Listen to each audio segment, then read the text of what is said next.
L'absence de guerre n'est pas synonyme de paix. Et par rapport effectivement à 2026, c'est vrai, on a l'impression que c'est encore un peu loin, mais en réalité ce n'est plus assez loin. Chaque jour qui s'égrène nous rapproche indubitablement de ce moment fatidique. Et ce qu'il faut noter pour 2026, c'est que toute la nation béninoise est en train d'être invitée à quelque chose de spécial. On n'a jamais connu ça. Où les élections seront couplées, où nous allons voir plusieurs institutions au travail, parce que souvent dans notre pays, lorsque la Cour constitutionnelle est en train de travailler, souvent la Cour suprême se reposait en griffe. Alors cette fois-ci, toutes les institutions seront au travail et tous les regards seront tournés vers les institutions. Je sais, je crois que les Béninois, comme vous le savez, feront la différence. Mais ici, tout de suite, je le dis, pour cette paix-là, il va falloir que toutes les institutions puissent jouer leur partition. Les yeux sont déjà rivés sur la Sénat, sur la Cour suprême, la Cour constitutionnelle, la police républicaine et pourquoi pas les armées ou les forces armées de notre pays, cher beau pays, le Bénin. Alors donc c'est pour moi un appel vers toutes ces institutions de pouvoir véritablement jouer leur partition. Les élections de 2026, vous savez que l'élection de 2026, c'est une élection que nous n'avons jamais vue au Bénin. C'est-à-dire une élection de couplage. Il y a deux élections qu'on va aller ensemble, les élections des municipales et les élections pour les députés.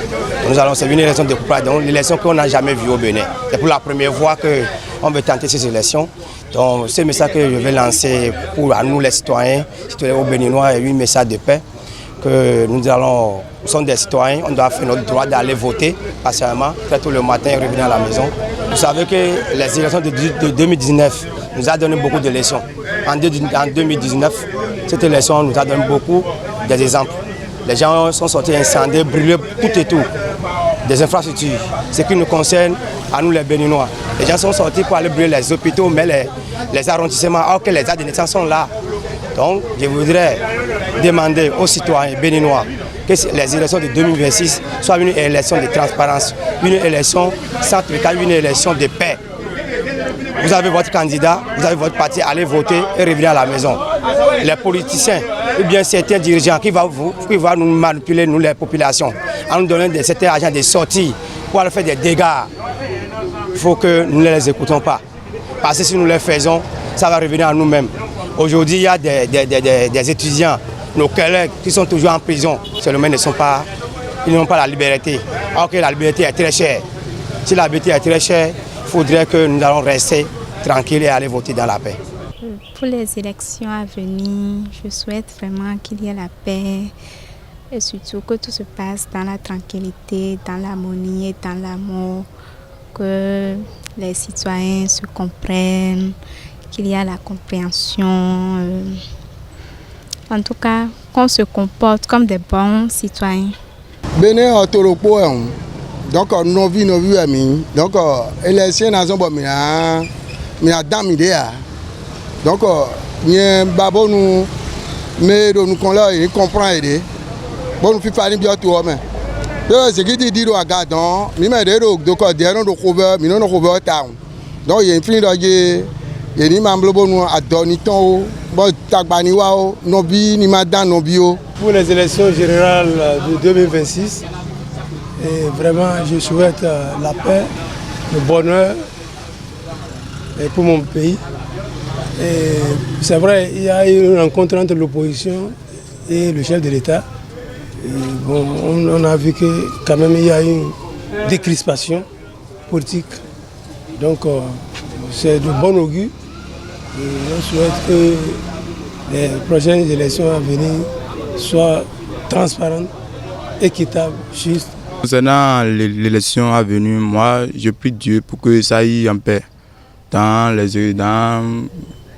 Surtout sur ce campus et surtout dans les marchés et autres partout. Je veux que ça soit en paix, quoi, que tout se passe très bien.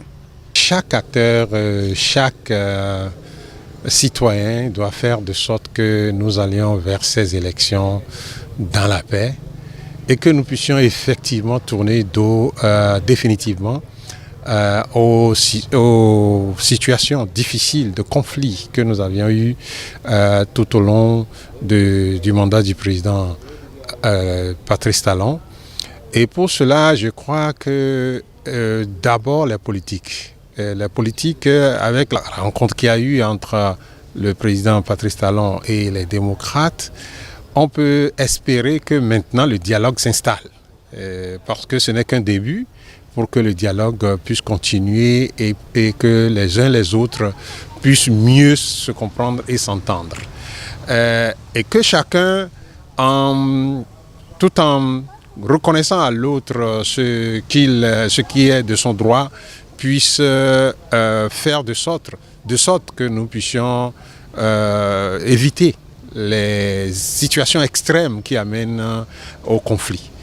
Ensuite, au niveau des populations, moi je voudrais dire sincèrement que le peuple béninois est brave, il a pu tenir tout au long de toutes les situations que nous avons vécues et il va continuer de tenir.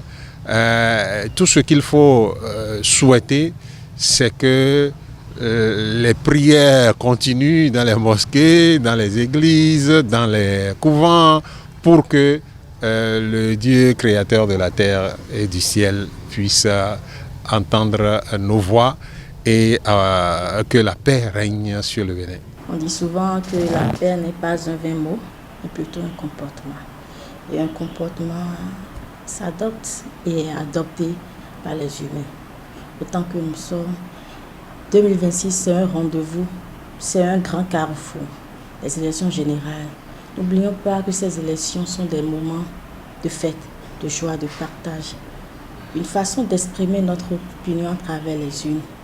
Ça doit être un moment de paix, de joie, de sérénité. Et que le choix de l'un et de l'autre soit respecté. Ce que nous souhaitons, c'est d'avoir des institutions fortes. Et jusque-là, c'est pratiquement un acquis au Bénin. La paix, la démocratie, ce sont des acquis depuis la conférence nationale. Nous vous invitons à aller dans la paix, à préserver la paix, puisque c'est quand on a la paix qu'on s'en rend compte. Je voudrais demander à tous mes compatriotes de savoir que nous sommes des frères. Dans la devise du Bénin, on parle de fraternité. Au-delà de la politique, nous sommes des frères. Et je souhaiterais que nous puissions nous entendre. Nous pouvons être d'avis divergents et ne pas devenir des ennemis. Nous pouvons être adversaires politiques à un moment donné, mais nous ne sommes pas des ennemis. Même si ta femme n'a pas la même conviction politique que toi, cela ne doit pas avoir un effet dans le foyer. Si ton frère n'a pas la même conviction que toi, cela ne doit pas jouer sur les relations familiales. Je voudrais que dans le discours, les mots que chacun va sortir de sa bouche, que ce soit des mots mesurés, que nous cultivions la paix, que nous cultivions le calme, le respect de l'autre, la tolérance surtout. Ce n'est pas seulement à l'église qu'on parle de tolérance, mais entre nous, frères, amis, camarades, qu'on se parle, qu'on discute. Parce qu'au-delà de tout, celui qui sera élu président en 2026 sera le président de tous les Béninois. Donc je nous demande d'être pondéré, d'être calme. Même si ton frère te piétine, peut-être qu'il ne l'a pas fait consciemment, il faut lui pardonner. Nous devons nous pardonner tous les jours, le pardon tous les jours, parce qu'on peut offenser l'autre sans s'en rendre compte. Et celui qui se sent offensé doit pouvoir dire, bon, il ne l'a pas fait exprès, je lui pardonne. On ne doit pas garder rancune, parce que quand on garde rancune, cela transparaît dans les paroles, cela transparaît dans les comportements et on a envie de régler son compte avec l'autre. Donc je nous demande d'être calme, d'être posé. Le Seigneur que nous adorons tous, Allah, Dieu, nous donnera le président qui pourra mieux développer le Bénin.